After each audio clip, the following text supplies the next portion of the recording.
Nier Automata is a game that needs no introduction, thanks to 2B. You're thinking about how much we want to. Sorry, it's summer. It's getting a little hot. Boys, notice, damn, it's glistening in the sun, boy.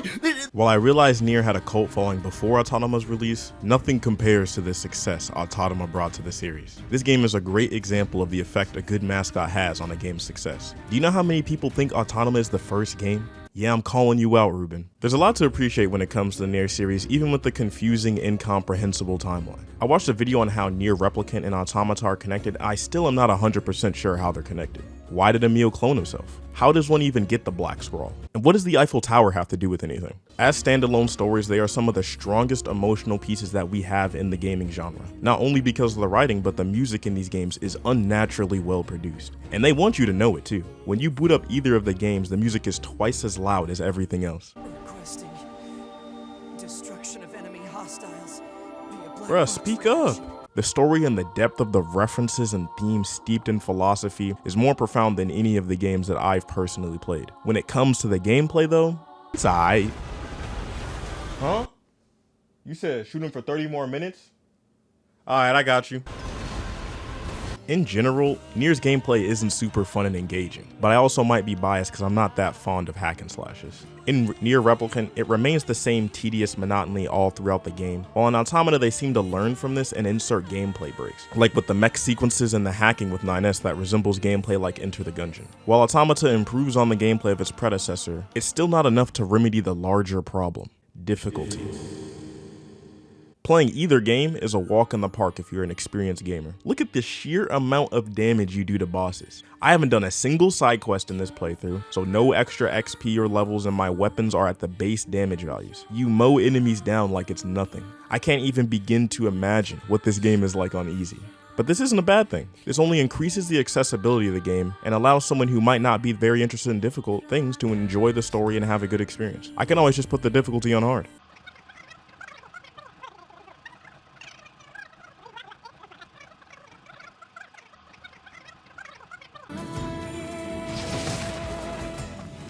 This fight took me 30 minutes. When it comes to increasing the difficulty in games, it's not that tall of an order. There are a ton of things you can do to increase the difficulty in a game. Some include increasing the damage that enemies do to you, or maybe throw in a few extra attack patterns that are more difficult to counter than the norm. You can implement one of these or both of these. You could even increase the damage for hard and add new patterns for very hard. You've now added 2 difficulties to suit more players. And Nier does one of these things, but also a darker, more sinister thing.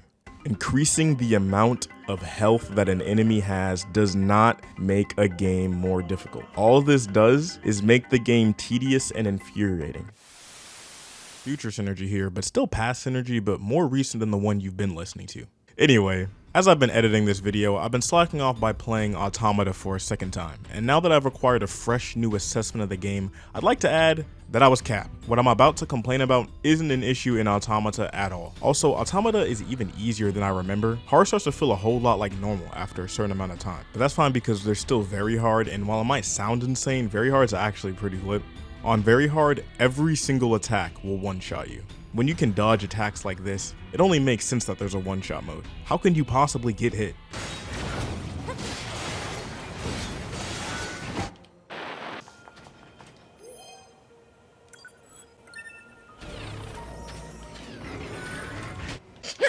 Value to us, but the humans on the moon read about them. They were simple. They held no value to us, but they... So as I go to talk about my problem with Nier's difficulty scaling, I'm just talking about Replicant because Automata is fine in that regard. As you can see here, this is not a difficult task. There are no extra enemies to increase the multitasking load or any technically demanding activity. I am running around shooting at this creature as I dodge extremely easy to dodge attacks, just as I would be if I was playing the game on normal or easy. Rather than the game feeling more challenging, it feels like the game is doing everything possible in its power to stall and impede progress. Specifically in Nier Replicant with the boss timer function. That's not what it's called, but I looked it up and I couldn't find it. If you're playing on hard, whenever this circle shows up on screen, pray. because when this circle of runes appears on your screen, you have to do a certain amount of damage before the timer runs out, or the boss will regain a significant amount of health. Imagine you spend 20 minutes endlessly whittling away at a boss to do minimal and non-consequential damage. You finally do enough damage to go to the next phase, but would you look at that? You didn't do enough damage in that small burst of time. So now you add 20 more minutes onto the boss fight. This is not fun. This is not challenging. The only thing this achieves is bringing out the inner Tyler 1 in my spirit. At first I thought maybe it was just because I was bad, but the mad cause bad sentiment doesn't apply here either. Because even if you flawlessly avoid all the boss's attacks and string together one of the most poetic fight sequences ever seen in gaming history, you will have to repeat that again 2, 3, maybe even 4 times. I realize this is such a non-issue and I could just play the game on normal difficulty, but why are my only choices a piss easy game or a monotonous button masher where all the enemies are sponges and take eons to kill? There's no way I should be hitting this tiny normal ass enemy for this long, bro. I realize at the end of the day, the reason you would play a game like Nier isn't for the gameplay as a main factor, but for the compelling story and all the other aspects that make it such a great experience. I just wish there was a little something to make the gameplay itself more exciting so I can enjoy my time even more. Still include the easier difficulties that punish players less if they want to just enjoy the story, but throw a bone for me and my fellow masochists, please. Let me know what you think in the comments below. Like and subscribe if 2B is hot. Take it easy, and as usual, have a good one.